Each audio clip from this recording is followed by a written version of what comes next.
Hey everybody, Craig from the University of Applied Research and Development, and part of our Veteran Stories Difference Makers, we have Jose with us. Good morning, Jose.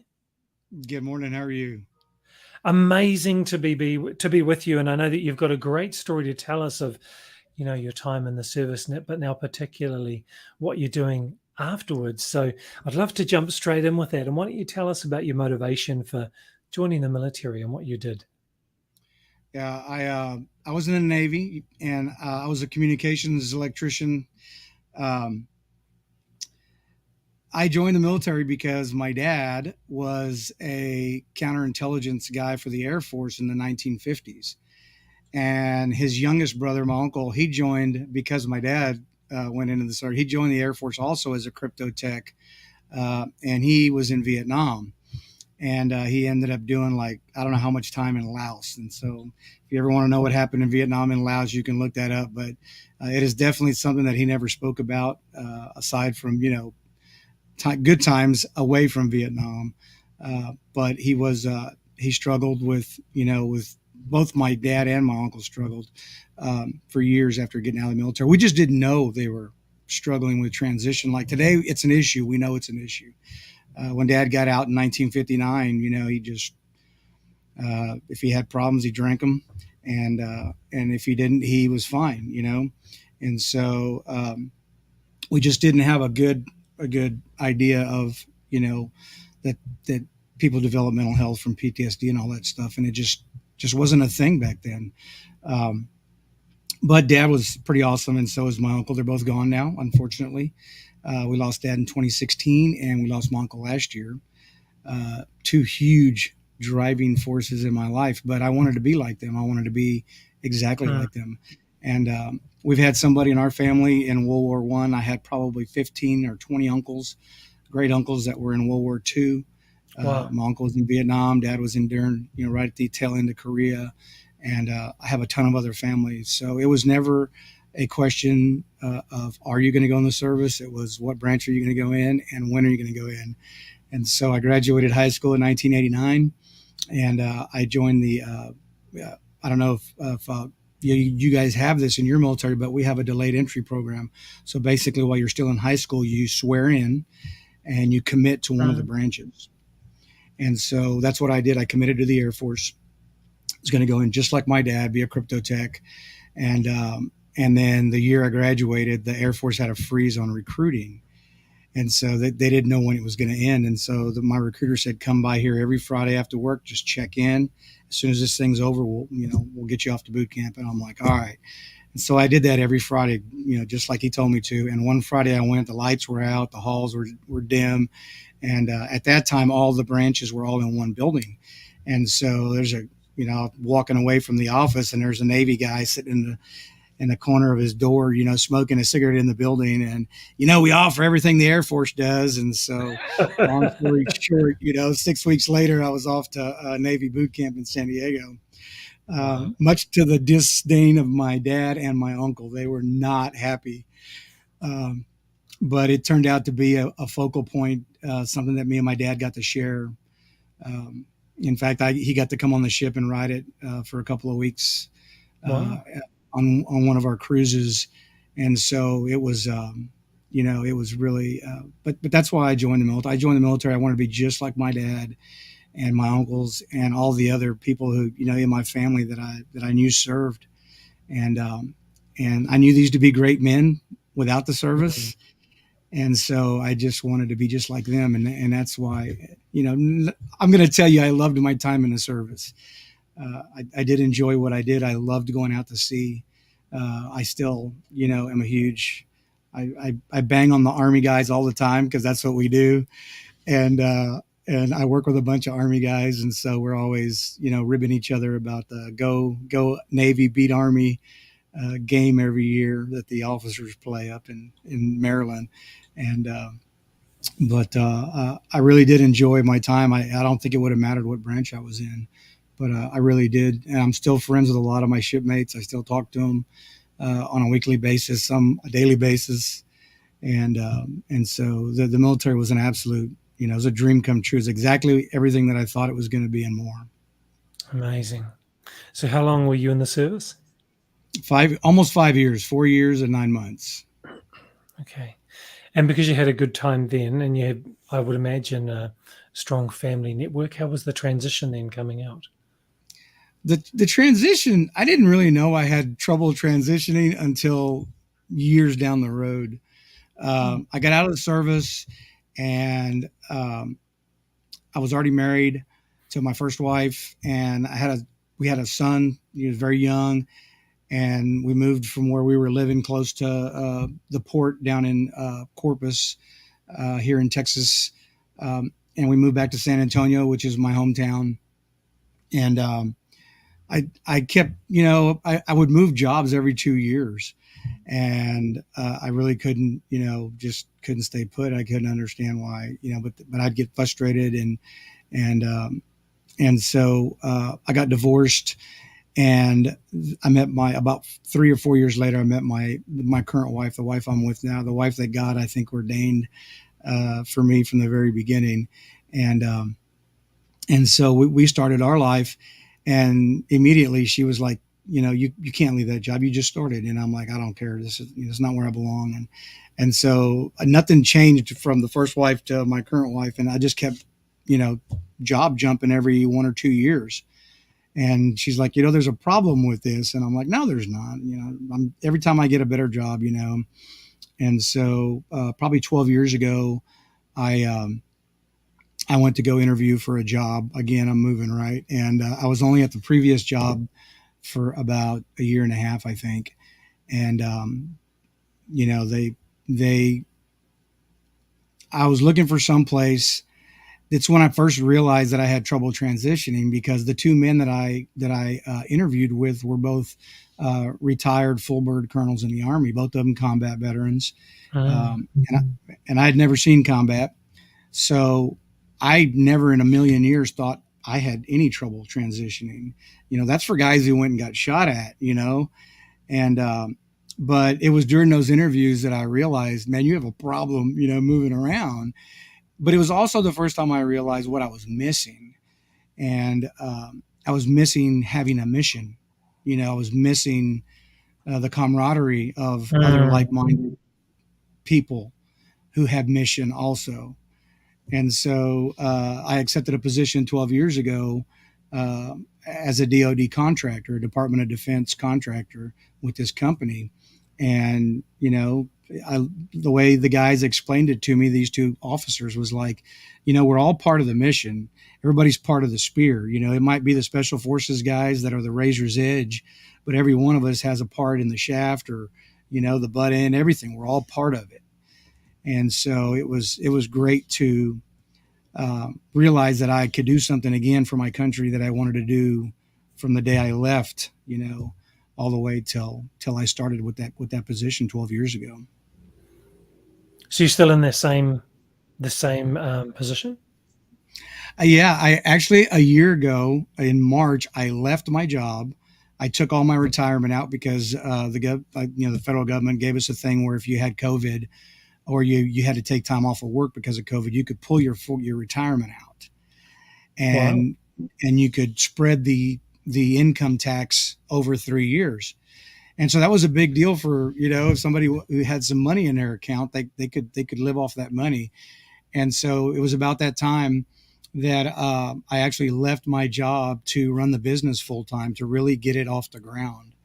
Um, but to take that back a little bit, um, I in 2014 my grandson was born in Hamilton, and so my daughter, who met some kid when she was in high school playing Xbox 360 Live, stayed in touch with this kid from New Zealand, and eventually he sent her, because I guess you guys have. I'm going to tell you this right now. It may be politically edgy, but I will tell you that New Zealand's got the immigration thing down. And so, yeah. And so Danielle had to have a chest x-ray because y'all don't have tuberculosis over there. She had to have a certain amount of money for her age bracket in the bank over here. She had to have a fully refundable ticket because they could turn you around at the airport. I mean, I love it. It's absolutely awesome. And so she did all these things, and he sent her some money, and he bought her a fully refundable round trip ticket. and she was off to New Zealand. And so about 2 years later, they had Michael, and we got to go visit in 2014. And so indirectly, that's how I got into wanting to do my own coffee. And we had while we were there, uh, we didn't leave the kids' house for a week. I mean, we got there and we hadn't seen Danielle in 2 years, and we've got our first grandson, and so we never left the house. And Brad and Danielle, they drink instant. They like, I was like, are you kidding me? Like, where's the real coffee? You know? And so we were so close to Australia, and that's on my bucket list. And so the first weekend we were there, we had planned to go spend the weekend in Sydney, and we went over there, and I had coffee from a little dive on the side of the sidewalk, literally like a looked like a cardboard box, made out of wood or something. And it was the best cup of coffee I'd had to that point in my life. And Wow. I quizzed the guy. I'm like, hey, why is your coffee? What do you do to your coffee? Why is it so awesome? And he's looking at me like I'm crazy. And and he's like, I don't know. I mean, we buy it every week because they roast it here on Wednesdays, and we pick it up on Thursday, and it's fresh. And I don't grind it till you order it. And I was like, back here in Mm. the States, if you're not buying Folgers from the local supermarket, you get your coffee at the gas station on the way to work, and who knows how long it's been sitting there. It might have been there from the night before if the clerk Mm. didn't feel like changing the coffee. And so you pick up a cup of coffee at the gas station, and it was just burnt and nasty. And so I went back to New Zealand after the weekend, and I was at that time I was training for a triathlon, and so I would put some cash in my sock and I would take off for my run. And this time I started going to these little dives, in town, right there in downtown Hamilton. And I ordered a coffee, and same thing. And I was like, oh my God, this coffee's amazing. And so ended up buying a bunch of Robert Harris Mm. uh, while we were there because it was better than what I was getting. And so and then I would have my daughter send me Robert Harris. And while we were doing that, we started looking for coffee here, and I couldn't find anything. And so in 2016, my dad passed away, and he was in the military in the 50s in the Air Force, and he took a bunch of pictures all over Europe.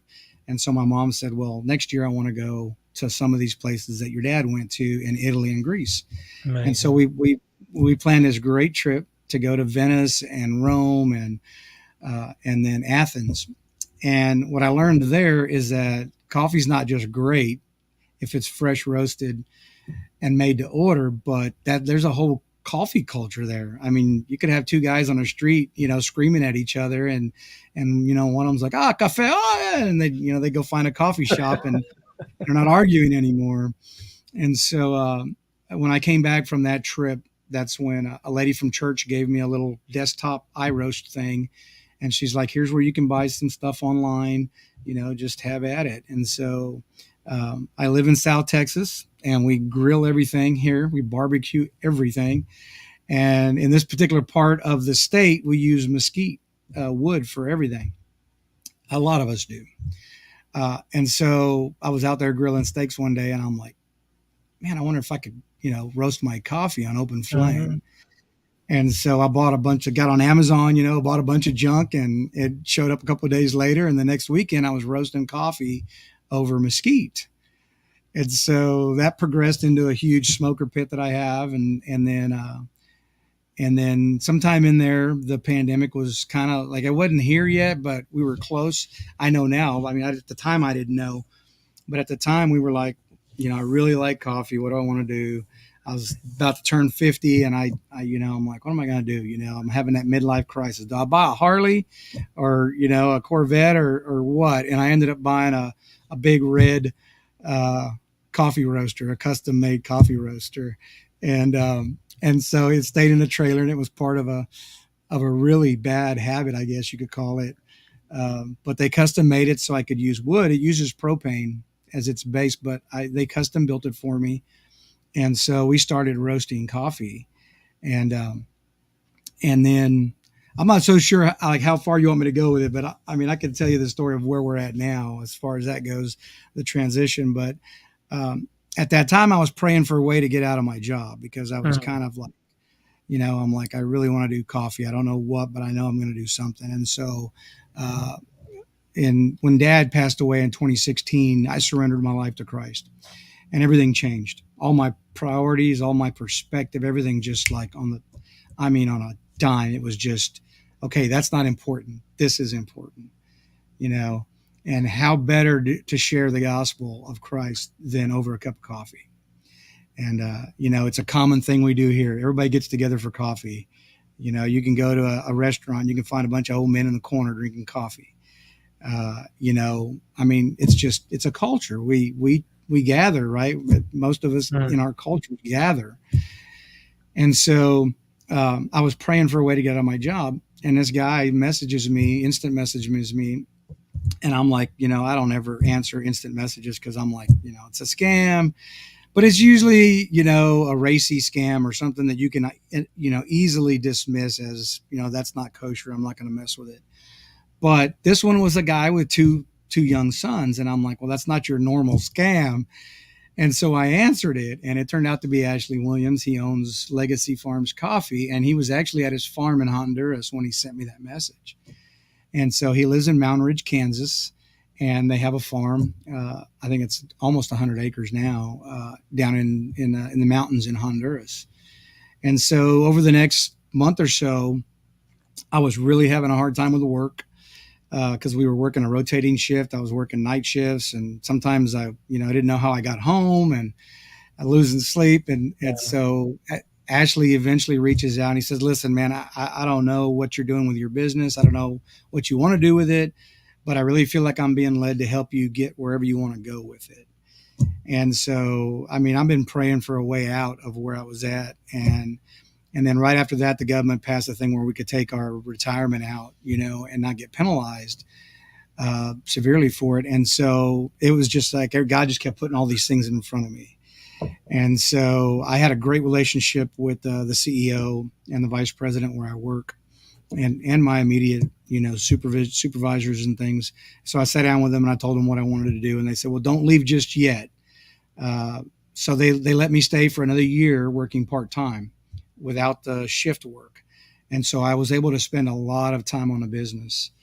And we got the business really close. And then I left last year in March to do the business full time. And the more I did, the more Bibles that I handed out, the more podcasts I did, bringing guests on, talking about their walk, the more God did in my life. And so he just kept, but, something that I always tend to forget is that I don't, God gives us seasons, and we don't know what those seasons are. And we also don't know how long they're going to last for. And so in my mind, when I left, he was setting me up for the rest of my life. I was 49 years old, 50 years old when I actually finally left. And I'm thinking, okay, this is it. I'm doing exactly what I want to do for him. He's in return, I'm getting to do something I love, coffee. And he's, this is what I'm going to do the rest of my life, and that's what I thought. And so as the year went by, we had other things that popped up, and things started getting really tight, and I was fine with that. I didn't have a problem with it. And my wife's like, listen, this is really stressful for me, and, the economy's not getting better. It's getting worse. At the time we were paying like, $1.50 for fuel. When I finally made a decision to go back, we were up to like, I don't know, $3.50, $4 a gallon. And now we're up to $5 a gallon. And Wow. so I used to drive my work truck, do deliveries and everything in the area. And I would fill the truck up and it would last me about a week. And that, as we got busier, I was putting gas sometimes 2, sometimes 3 times a week. And it was about $75 to fill I got a big truck. So it was about $75 to fill up. Well, in March, it was about $140 to fill up every 3 days. And our food has gone up about 40%. Inflation's kind of, I think it's at 8% or something crazy right now. And so I made the decision, since I had already had the company up and running, we prayed about it, and I had people from my old job saying, hey man, if you want to come back, now's the time to do it. And I'm like, this can't be. God can't be sending me back there. I hated it. Um, and so I made a phone call to the CEO, and this was a Thursday afternoon, and by Friday at noon, I had all the documentation in my email, and then Saturday, the vice president called me and said, "Can you start Monday?" And I'm like, "Sure." And so, HR called back and said, "No, you need to wait another week." But either way, it was a phone call, and I carry a really high clearance, and so the average it takes about 6 months to get that clearance reinstated. And so, again, I'm questioning, is this exact? Am I doing this for my wife, or am I doing this because it's what God wants me to do? And so, really long story short, my clearance was reinstated within 3 weeks. Wow. Unheard of. Unheard of. There's a kid that went to boot camp. He didn't even debrief. He just suspended his privileges, and he still hasn't gotten reinstated. And so, nothing happens by accident. I don't believe in any accidents, period. And so this is exactly where I'm supposed to be at the exact time that I'm supposed to be there. Mm. And so, and I'm still, he's still increasing the coffee business. It hasn't slowed down. We're actually still growing.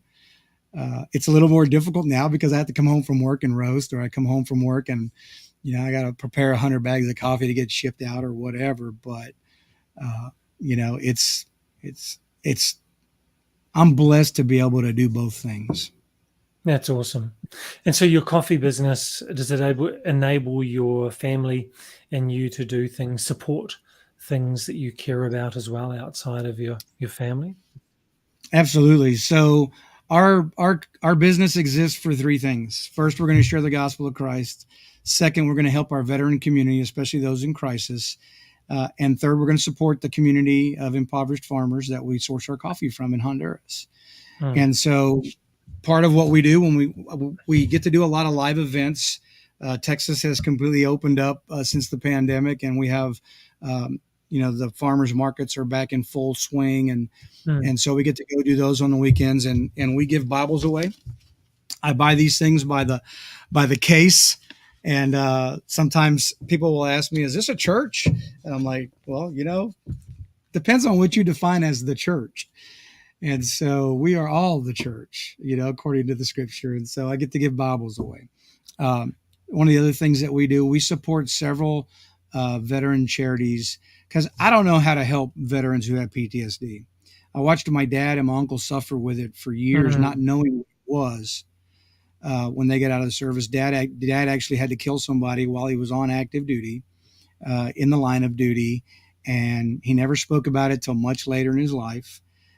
My uncle, I have no idea what kind of things he saw in Vietnam, except that he would tell me the things that I saw, the things that happened over there are unfit for human consumption, and I will not talk to you about them. And so I know that he struggled as well, but that was never really addressed. And so I know that as we've come along here, with all of the Iraq and Afghanistan stuff, we've really gotten better at recognizing. I don't know if we've gotten better at treating it. I think we're still learning. But we support several charities that's what they do. They go out and one of them is called Combat Marine Outdoors. And we don't have much interaction with them except that we send them a portion of revenue that we get from our coffee sales. And so what that enables them to do is they take our veterans who are severely injured, they take them hunting and fishing all over the world. And so I was actually quite jealous when I found out they were going to New Zealand to do a hog hunt and a stag hunt. I think they shot at I think they were in the South Island.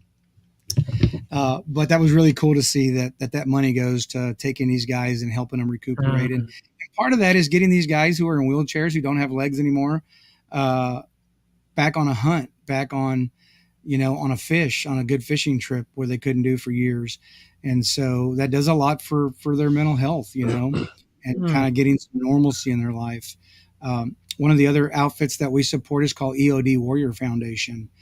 And EOD are basically our bomb techs for the military. And we support them financially as well. one of our white label customers. It's our coffee. It's his story, his bags, his business. They're called Master Blaster Coffee, and he was literally a bomb tech. And I think I mirrored this thing. I don't know if you can, but this is their. Oh, that's You can great. see, yeah, isn't that great? The bomb in the cup, and then the Yep. explosion in the coffee.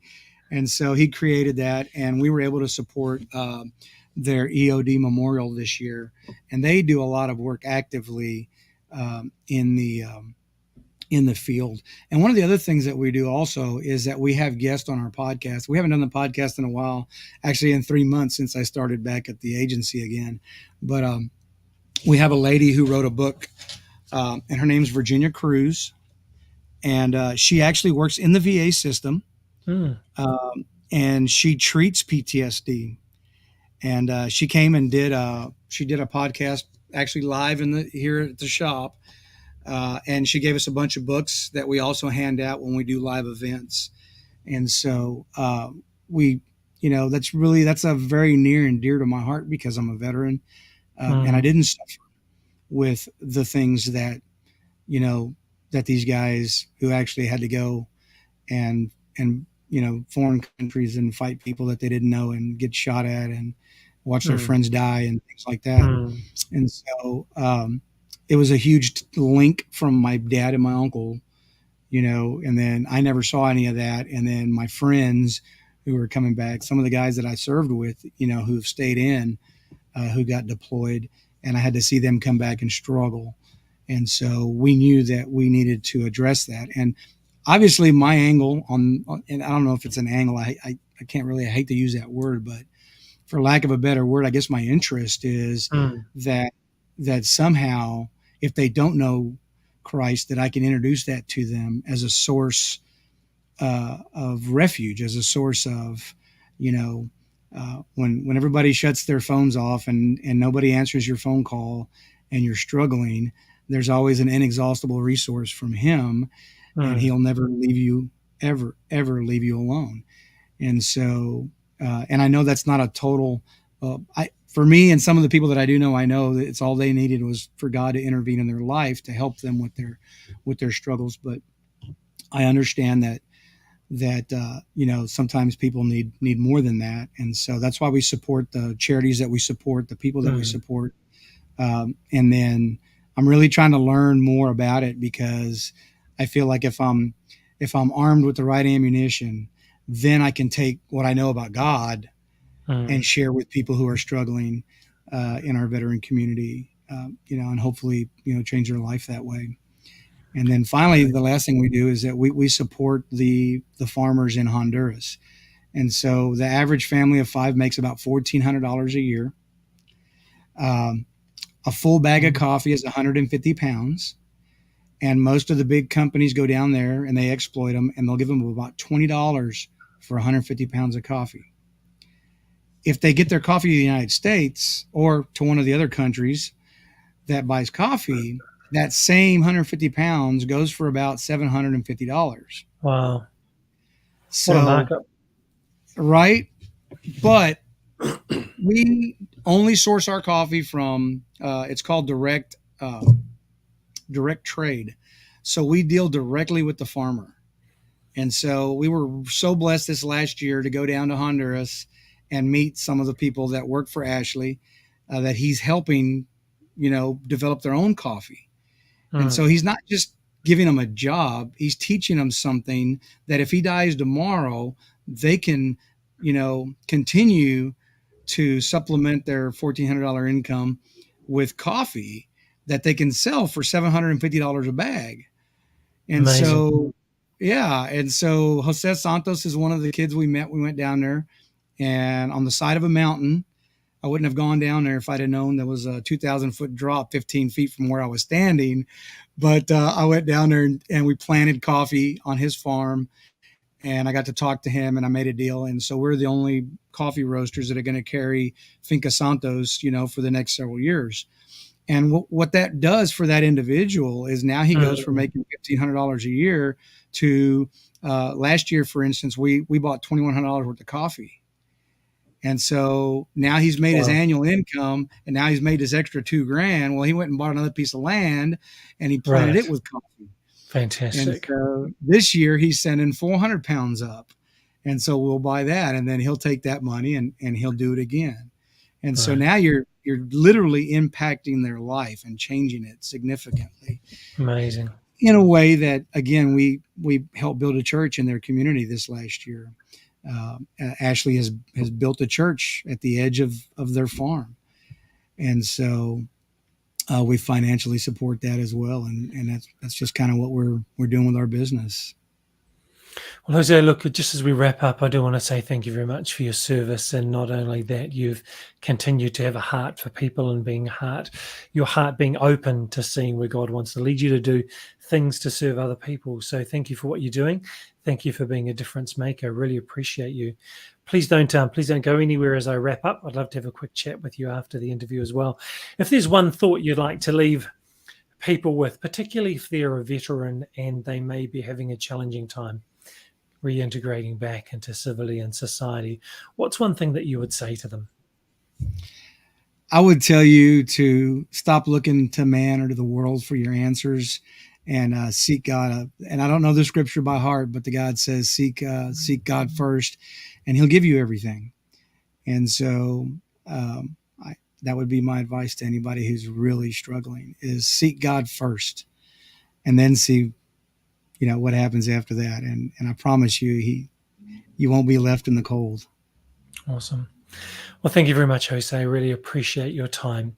And for those of you watching the recording, remember UARD is a university, has our bachelor degrees and master's degrees online. And if you'd like to come to New Zealand and visit us, you can do that, funded by the VA as well, if you're a veteran from the United States of America. So we'd love to see you down here, down under. Come and visit me. Come and visit Jose's family down here as well. We'll see you again soon on another Veteran Stories, Difference Makers.